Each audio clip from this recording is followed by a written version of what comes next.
दोस्तों नमस्कार।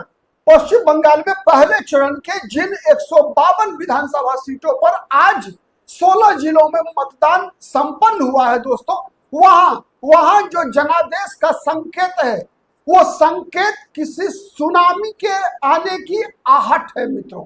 4 मई को जब ईवीएम का लॉक टूटेगा, मतगणना होगी, तो एक ऐसे परिणाम की लोग प्रतीक्षा कर रहे होंगे जो आज तक शायद पश्चिम बंगाल में नहीं आया होगा। दोस्तों मतदान का आंकड़ा और मतदान का ट्रेंड तो यही साबित करता है। जिस प्रकार के मतदान की खबरें आ रही है दोस्तों, इसके अनुसार शाम 5 बजे तक जहां 90% प्लस वोट डाले जा चुके हो, जहां 6 बजते मित्रों मतदान समाप्त होने तक अनुमान लगाया जा रहा है कि 93% का आंकड़ा क्रॉस करेगा पश्चिम बंगाल में मतदान। मतलब जिन 16 जिलों के 152 विधानसभा सीटों पर आज मतदान संपन्न हुआ है, वहां के लोगों ने शायद परिवर्तन के लिए इसी दिन का इंतजार कर रहे थे जब मतदाताओं के मन के अंदर के डर को चुनाव आयोग समाप्त करने में सफल होगी। और जिस प्रकार से पैरामिलिट्री फोर्सेस की तैनाती की गई पश्चिम बंगाल में, ये तैनाती, ये जो संकेत निकल कर आ रहा है दोस्तों, ये याद दिला रहा है 2011 में जब पश्चिम बंगाल का विधानसभा चुनाव हुआ था, जब 34 वर्षों के वामपंथी सरकार को उखाड़ फेंका था ममता बनर्जी ने 2011 के विधानसभा चुनाव में। नंदीग्राम और सिंगूर के आंदोलन की रथ पर सवार होकर ममता बनर्जी ने बुद्धदेव भट्टाचार्य की सरकार को पश्चिम बंगाल में नेस्तनाबूद किया था। दोस्तों इस चुनाव में पश्चिम बंगाल की जनता के समक्ष उससे बड़े मुद्दे थे। पश्चिम बंगाल की जनता के समक्ष मुद्दा है बेरोजगारी का। इसलिए मैं कह रहा हूं मुद्दा है क्योंकि एक और चरण बचा हुआ है। 29 अप्रैल को 7 जिले की 142 विधानसभा सीटों पर मतदान होगा दोस्तों। और कहा जा रहा है पहले चरण के अनुसार यदि दूसरे चरण में भी वोट डाले गए तो तय मानिए कि एक ऐसा परिणाम जिसकी कल्पना किसी ने नहीं की है, जिसकी कल्पना अब तक किसी ने नहीं की है, वो परिणाम 4 मई को निकल कर आने वाला है। और वो परिणाम एक तरफा होगा। एक तरफा ममता बनर्जी के खिलाफ आप कह सकते हैं कि लगभग 60% लोगों का ध्रुवीकरण, आप कह सकते हैं उसको कि ममता बनर्जी के सरकार के खिलाफ 60% लोगों का ध्रुवीकरण जब होता है तभी ऐसा मतदान होता है मित्रों। चूंकि 93% आप अनुमान लगाइए, 93%, चूंकि सामान्य सी बात है, कई परिवार के अंदर कई लोग ऐसे होते हैं, कामकाजी होते हैं, जो अपन जहां रहते हैं, जहां मतदाता सूची में नाम है, वहां पर वो वर्तमान में नहीं है। ऐसे कई होते हैं, लाखों लोग होते हैं, हर विधानसभा क्षेत्र के अंतर्गत ऐसी बड़ी तादाद में लोग होते हैं। लेकिन 93% ये साबित करता है दोस्तों कि पश्चिम बंगाल में आज अपने अपने विधानसभा क्षेत्रों में जितने भी मतदाता मौजूद थे घर में, एक ने भी मतदान करने से डरे नहीं। पश्चिम बंगाल की सबसे बड़ी समस्या क्या रहा है दोस्तों, चाहे वो 2011 हो, चाहे वो 2021 था, चाहे वो 2025, हर बार पश्चिम बंगाल के मतदाताओं के मन में एक बड़ा जो डर, वो डर ही कारण होता था कि जब कभी हेवी पोलिंग नहीं होती थी। इस प्रकार के पोलिंग तभी हुई है, पश्चिम बंगाल का इतिहास गवाह है, जब मतदाताओं के मन के अंदर से डर को निकालने में चुनाव आयोग कामयाब रही। जिस प्रकार की परम केंद्रीय बलों की तैनाती हुई, जिस प्रकार से एसआईआर कराया गया और एसआईआर की प्रक्रिया पर जिस प्रकार से सुप्रीम कोर्ट का भी नियंत्रण रहा दोस्तों, आपको आश्चर्य लगेगा। एक समय ऐसा आया विगत पिछले 15 दिन पहले, जब टीएमसी के जितने ही बड़े नेता थे, वो जब सुप्रीम कोर्ट ने इंटरफेयर किया, चुनाव आयोग को कुछ निर्देश दिए, तो टीएमसी के लोगों ने इसे अपनी जीत बताई।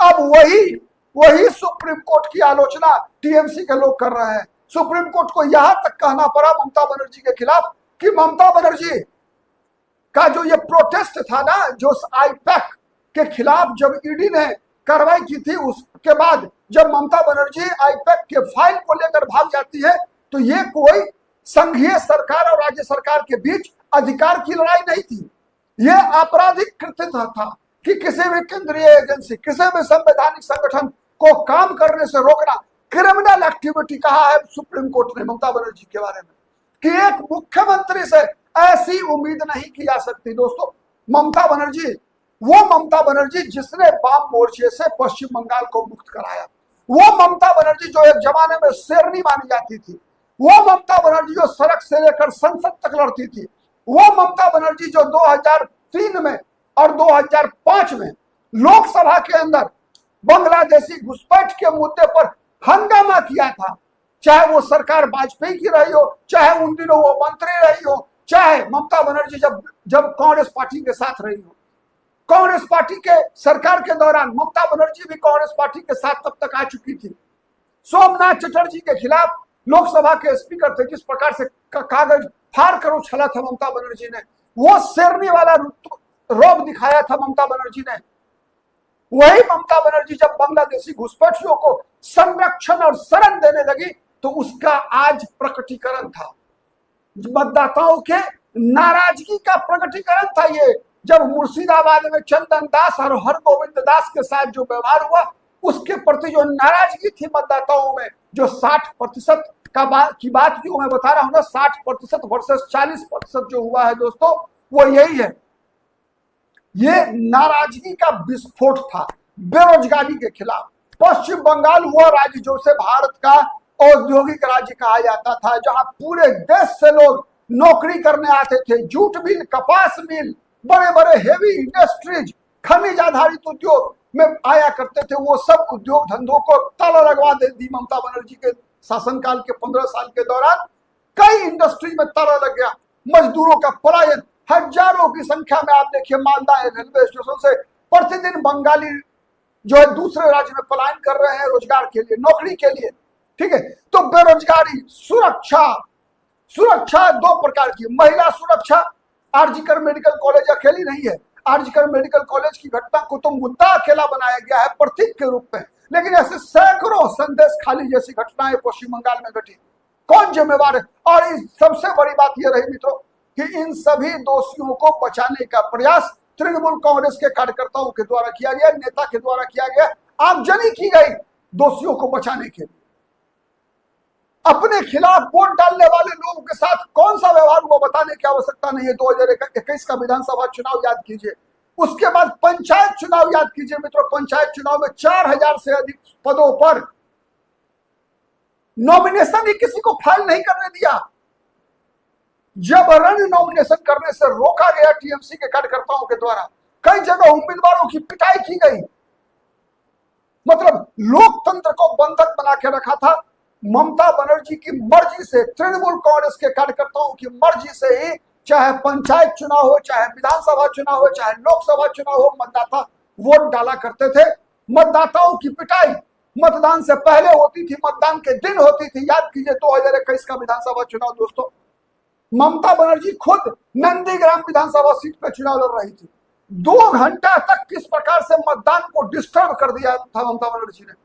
याद कीजिए वो दिन और आज का दिन याद कीजिए। जिन लोगों ने भी पश्चिम बंगाल में मतदाताओं का मतदान करने के लिए निकला उत्साह देखा है, मतदाताओं ने बोला कुछ नहीं है, क्योंकि अभी भी डर है कि यदि ममता बनर्जी खुदा न खास्ते आ गई सरकार में, तो उन लोगों ने जिसने स्वीकार कर लिया कि ममता बनर्जी के खिलाफ वोट डाला है, उनकी जान आफत में आ जाएगी। क्योंकि ममता बनर्जी के साथ केवल ममता बनर्जी के वोटर नहीं है, ममता बनर्जी के कार्यकर्ता नहीं है, चुन चुन कर जो अपराधी प्रवृत्ति के लोग हैं पश्चिम बंगाल में, वो सब के सब जो 2011 से पहले सीपीएम के साथ हुआ करते थे, अब वो सब के सब ममता बनर्जी के साथ हैं। तो ऐसी स्थिति में इस प्रकार का मतदान एकदम ध्रुवीकरण, 60% एक तरफा वोट आप कह सकते हैं कि यही 16 जिलों में डाला गया है मित्रों। ठीक है, अब नजर बना के रखिए 29 अप्रैल, लेकिन आज 16 अप्रैल के मतदान ने यह साबित कर दिया कि पश्चिम बंगाल में कोई साधारण हवा नहीं है, साधारण परिवर्तन का चुनाव नहीं हो रहा है।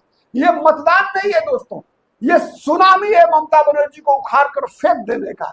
यह सुनामी है वैसे ही चल रही है जैसे 2011 में चली थी, जब वाम मोर्चे से लोगों का मोह भंग हुआ था। वाम मोर्चे से 34 साल के बाद वाम मोर्चे के खिलाफ ऐसा सुनामी आया था ममता बनर्जी के खिलाफ, 15 साल के बाद ही वो सुनामी आई है।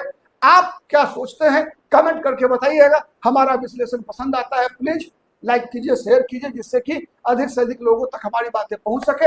अब तक यदि पॉलिटिकल आइडिया को नहीं सब्सक्राइब किया है तो प्लीज डू इट। आज के लिए इतना ही, फिर मुलाकात होगी किसी अन्य मुद्दे पर, तब तक के लिए नमस्कार।